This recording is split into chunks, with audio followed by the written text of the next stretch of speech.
In the weeks leading up to the tragic events at Hinterkaifeck, a series of unsettling occurrences began to disturb the otherwise monotonous life of the Gruber family.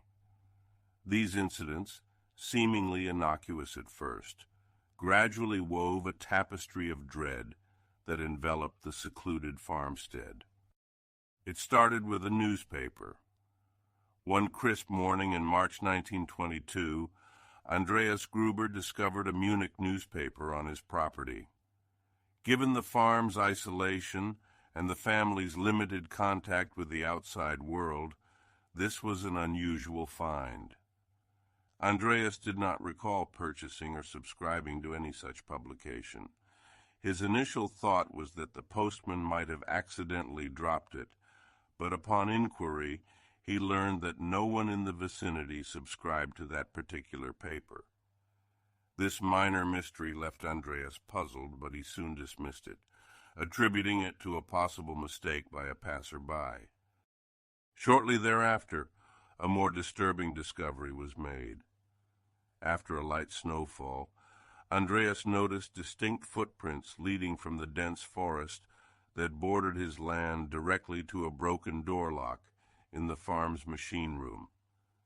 The peculiarity of these tracks was that while they led towards the farm, there were no corresponding footprints leading away. It was as if someone had approached the farm, entered, and never left. Alarmed, Andreas conducted a thorough search of the property, inspecting every room, the attic, and even the barn, but found no intruder. Despite the unsettling nature of this discovery, he chose not to report it to the authorities, perhaps due to a stoic belief in handling matters privately, or a reluctance to involve outsiders in his affairs. As days turned into nights, the Gruber family began experiencing disturbances within their home. During the stillness of the night, they heard footsteps echoing from the attic above. The creaking of floorboards and the occasional muffled thud disrupted their sleep. Andreas, determined to protect his family, would arm himself with a lantern and cautiously ascend the creaky stairs to the attic. Each time, he found the space empty, with no signs of habitation or disturbance.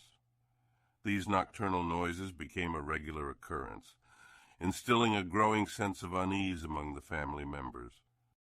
The farm's previous maid had left her position 6 months prior, citing these very disturbances as her reason for departure.